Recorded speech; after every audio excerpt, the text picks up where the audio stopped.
ሐሰን አልበስሪን ረዲየላሁ አንድ ሰው መተው ጠየቋቸው ስለ ዱንያ ይንገሩኝ አላቸው ما أصف لك هذه الدار أولها بكاء وأوسطها أنا حلالها حساب وحرامها إقاب አሉት يعني من بيان እንገርህ እዚችን ሀገር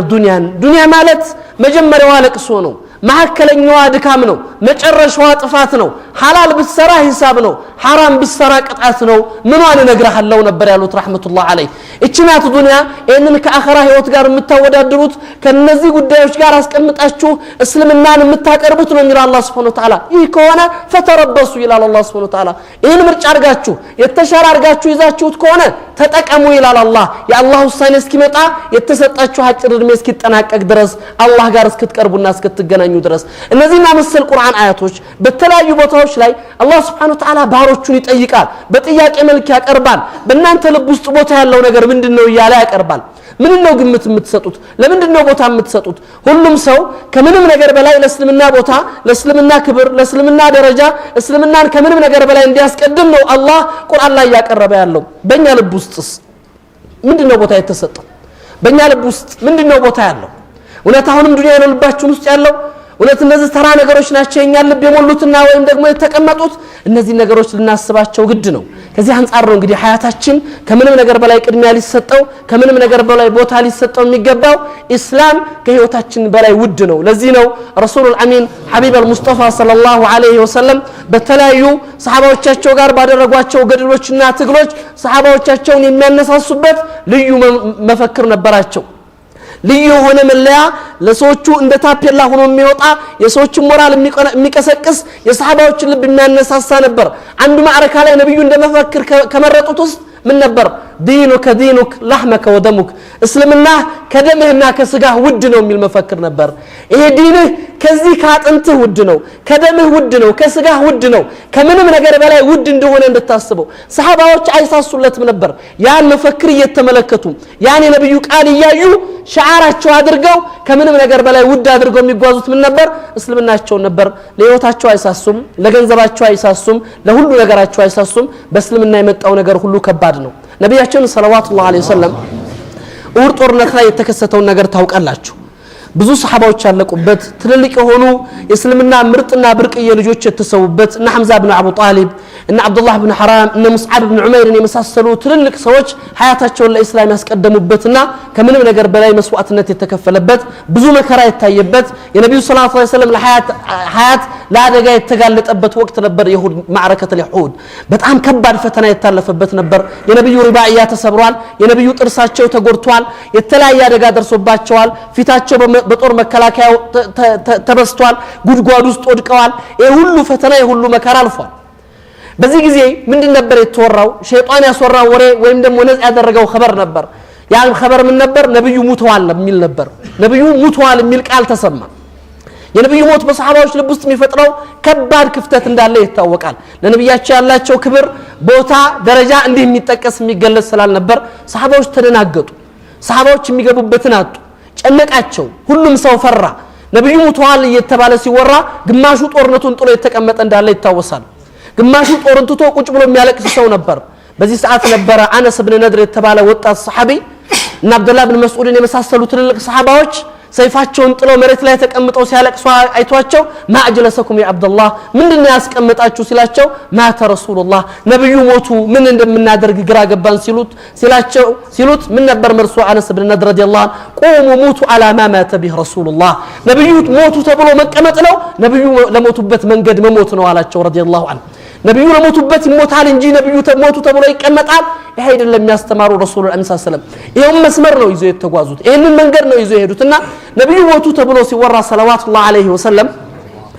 ሰሃባዎች በተደናገጡበት ተጨባጭ ላይ አቡ ሱፊያን ረዲየላሁ ዐንሁ እስልምናን አልተቀበለም የነብዩ ሞት እውነት መሆኑንና ለመሆኑን ለማረጋገጥ ጥያቄ ነበር የጠየቀው አማፊኩም መሐመድ በመሐከላችሁ መሐመድ አለ በህይወት ይገኛል ብሎ ጥያቄ ጠየቀ ምላሽ አልነበረም አማኩም አቡበከር በመሐከላችሁ አቡበከር ይገኛል መልስ የለም አማኩም ዑመር እስከ መሐከላችሁ አለ ሶስቱንም በእስልምና ላይ ቦታ ያላቸው ሰውን ይሞራሉ ብሎ የሚያስባቸው ሰዎች ጠየቀ ምላሽ አልነበረም የዚህ ሰዓት ላይ ሁሉም አልቀዋል ማለት ነው ብሎ ተደስቶ ለነል ዑዛ ወላ ዑዛ ለኩም ብሎ ተናገረ እኛ መጠጊያችን ታቦት ረዳን ጣዖታችን አገዘን እናንተ አጋዥ ረዳት የላችሁም ሲል ነብዩ ስማቸው ሲጠራ መልስ ለመስጠት አልተነሱም አቡበከር ዑመርም ምላሽ ለመስጠት አልተንቀሳቀሱም የአላህ ክብር ሲነካ ግን ምን አሉ የእስልምና ሐቅ ሲደፈር ተውሂድ ሲነካ ግን ነብዩ ዝም አላሉ ሰለላሁ ዐለይሂ ወሰለም አማ ተጂቡ ለሁ መልስ የሚሰጠው የለም ከመካከላቸው አሉ ረሱላህ ሰለላሁ ዐለይሂ ወሰለም ምን እንበለው አላህ አንተ የአላህ መልእክተኛ ሲሏቸው ቁሉ ለሁ አላሁ መውላና ወላ መውላ ለኩም አሉ ረሱላህ እኛ አላህ ወልያችን ወዳጃችን ነው ወልይ የላችሁም በሉት አሉ ረሱል ሰለላሁ ዐለይሂ ወሰለም ያ መሐመድ አልሐርቡ ሲጃል ጦርነት ድል ነው በድር ላይ ያሸነፍከን እሁድ ላይ ያሸነፍከን ሲላቸው ነብዩ ሰለላሁ ዐለይሂ ወሰለም መልሳቸው ምን ነበር ቁሉ ለሁ يعني لسنا سويا قتلانا في الجنه وقتلاكم في النار እኩል አይደለንም በሉት የናንተ የሞቱት ጀሃነም ናቸው የኛ የሞቱት ጀነት ናቸው ሙተንም አሸንፋችኋል አሉ አሸንፈናል አሉ ረሱል ሁሉ ጊዜ የሚያለው ስሜት ይሄ መንፈስ ነው እስላም ሲነካ ምንም ነገር ነብዩ ሰለላሁ ዐለይሂ ወሰለም የግል ጉዳይ ያሳስቧቸው ሰሃበቱል ኪራም የግል ጉዳይ ያስጨንቋቸው ሐያታቸው በሚመጣው ነገር ተረብሾ ያውቅ ሁሉ ጊዜ የሚጨነቁት በምንድነው እስላም ሲነካ ነው እስልምና ከሐያት በላይ ነው እስልምና ከምንም ነገሮች ጉዳዮች ሁሉ ቅድሚያ የሚሰጠው ነውና ለዛ ነበር ሁሉንም ነገር አልጋሊ ወረኺስ ውዱንም ርካሹንም የሚያወጡት ያላቸውን ነገር ሁሉ የሚሰጡት ለሰይድና ኢብራሂም አለይሂ ሰላም የከፈሉት መስዋዕትነት ወጣት ፈተን ይقال له ኢብራሂም የሚባል ወጣት ያለ ነው ቁርአኑ የገለጻቸው አንደር ኤጅ ሆኑ 18 አመት ያልሞላቸው ዓለም በከፈረበት የሰው ዘር ሁሉ እምነቱን በለቀቀበት አላህን የሚገዛ አንድ ሰው ባልነበረበት ብቸኛ አማኝ እሳቸው ነበሩ አላህ ስራቸው እንደላቸው ከባድ ነው አስቡት ዛሬ ሁሉ አማኝ ይሄን መስጊድ የሞላው ሰው ብቻ ታሪክ መለወጥ ይችላል አይደለም አገሪቱ ላይ አይደለም ከተማው ላይ ይሄን ያክል ቁጥር ያለው ኡሉፍ መላይን የሚቆጠር ሙስሊም يعني حقيقه عظيمه ያለው በእخلاص የተነሳ ጠንካራ ትውልድ ካለ ሰው አላህን ይዞ ሰው ተውሂድን ይዞ ሰው አላህን ተፈርቶ ማን ነው ሊጎዳው የሚችለው ማን ነው ሊያስፈራው የሚችለው ማንንም የለም والله اخوه الايمان እኛ ይሄ ዲን ከምንም ነገራችን በላይ መሆን ከቻለ ከኛ ጋር ነው ሁሉ ነገር ያለው አሁንም ግን ልባችን ውስጥ ሌላ ነገር ከገባ ነው መጠጊያችን አላህ ሲሆን መመኪያችን አላህ ሲሆን አስተውሱት ነብዩላህ ዩኑስ في بطن حوت ገብተው حسبي الله ونعم الوكيل ነው ያሉት ሰይድና ሙሳ ቀውማቸውን ከፊርዓውን ሲያወጡ حسبي الله ونعم الوكيل ነው ያሉት የነብዩ ሰለላሁ ዐለይሂ ወሰለም እና ባለደረቦቻቸው ሰው ሲሰባሰብ ቁጥሩ ሲሰፋ ኃይሉ ሲደረጅ حسبنا الله ونعم الوكيل ነው መልእክታቸው አላህን የተጠጋ አይከስርም ከስሮም አያውቅም በታሪክ አጋጣሚ እስልምናን የመረጠ ተዋርዶ አያውቅም ሰው ኩፍርን ይዞ የበላይ ሆኖ ይኖራል እንኳን እስላምን ይዞ እንኳን አላህን ተጠግቶና ምን ጊዜም በእኛ ሐያት ውስጥ ውዱ ነገር ምን ሊሆን ይገባል እስላም የሰይድና ኢብራሂም አስተምሮትም ይሄ ነው አላህ ነማጅ البشري የሰው ልጅ ምሳሌ አድርጎ ቁርአን ላይ ካቀረባቸው ለኡመት መሐመድ ታላቅ ምሳሌ ሆነናል ተብሎ ከተገለጹት መሰሎች ወይ ምሳሌዎች ውስጥ ሰይድና ኢብራሂም የመጀመሪያውና ትልቁ ናቸው እድሜያቸው ከ18 አመት በታች ሆነ ወጣት ዓለም በካደበት ሰው ሁሉ በከፈረበት ጊዜ ብቸኛ አማኝ ሆኖ እርግጠኛ ሆኖ ሲኖር አስቡት ኢኽወተል ኢማን ያለ ምንም ፍርሃት ያለ ምንም ጭንቀት እንዴት ብለህ ነው የምትፈራው እስላምን ይዘህ እንዴት ብለህ ነው የምትጨነቀው እስላምን ይዘህ ለየትኛው ሐያት ግልጽ ነገር አለ መሞት ካለብህ يعني መሳሪያ መነሳት አያስፈልገውም ትንኝ ትበቃለች አንተ ይታወቃል አጀልህ ከተወሰነልህ ሰው መሞት ካለበት አይቀርም ሰይድና አሊ ኢብኑ አቡ ጣሊብ የሚናገሩት ነገር አለ መታፈሩ من الموت ይላሉ መቼ ነው ከሞት ማፈገፍገው ምሸሸ ይላሉ والله ለመሞት የምችልበት ነገር ምክንያቶች አሉ ይላሉ አላህ ያደረጋቸው ቀደር ከተወሰነበት ሞት አለ ተብሎ ከተወሰነብኝ ብሸሽ አላመልጠውም ይላሉ ካልተወሰነ ደግሞ መሸሻ ያስፈልገውም ይላሉ ስለዚህ መቼ ነው ሞትን የሚሸሸው ስለሸሽህ የምታመልጠው ስለፈለከው የምታገኘው ነገር አይደለም እኮ ሁሉም በቀደር የሚሄድ ነው ፈርተህ ማንነትን ፈርተህ አቂዳህን ፈርተህ እስልምናን ፈርተህ ሐውያህን የምታመጣበት ነገር የለም ለቤተሰቦች እንደሆነ ነገም ዛሬም ያለው አላህ ነው አንተ አይደለህም ያለው ትለኛ ትልቅ አስተማሪ ነው ከሰለፎች ውስጥ አንዲት ሴት ባሏ ሲሞት አራት ልጆች ጥሎባት ሄዷልና ልጆችሽ ባልሽ ልጅ ጥሎብሽ ሄደ እንደው እንዴት ትሆኛለሽ ይያለሽ ሲጠይቋት ምን ነበር መልሷ ያቺ ሴት እኔ ባሌ አካል እንጂ ረዛቅ መሆኑን አላቅም ትላለች እኔ ከጌታ የሚመጣልኝ ርዝቅ በሱ ሰበብ እንደሚያበላኝ አቃለሁኝ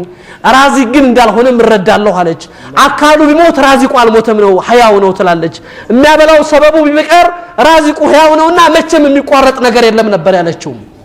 ይሄው ነው ሐቂቃው ምን ጊዜም ባለቤት አለው ለጉዳዮች ሁሉ አላህን ይዞ ሰው አያፍርም አላህን ይዞ ሰው አይፈራም ሰይድና አሊ ኢብኑ አቡ ጣሊብ እሳቸው ከጀመርኩ እሳቸው ላይ ቆማለሁ ምን ነበር ያሉት አላህ ስራቸው እንደላቸውና አንድ ሰው መጥቶ ወዳጆቻቸው ብዙ ናቸው ያ አሊ ኢብኑ አቡ ጣሊብ ለርሶ አገልጋይ ለርሶ ኻዲም ለርሶ ዘበኛ ለሁንልዎት ወይም ጋርድ ለሁንልዎት አላቸው ሰይድና አሊ ጋርድ የምትሆነኝ ከሰማይ ነው ከምድር አሉት የምትጠብቀኝ ከሰማይ ነው ከምድር አሉት ከምድር አላቸው እንደዛ ከሆነ አታስፈልገኝም አሉት ለምን የሰማዩን መያዝ ከቻልክ ተፈضل አሉት ከምድር ከሆነ ግን ምን ትሰራልኛለህ አሉት እንዴት አላቸው ምክንያቱም ትእዛዙ ሁሉ ከላይ ስለሚመጣ አንተ ከታች ብትጠብቀኝ ዋጋ የለውም አሉት አላህ ከወሰነው የሚቀር ነገር አለ ስለዚህ ከምንድን ነው የሚፈራው ሰው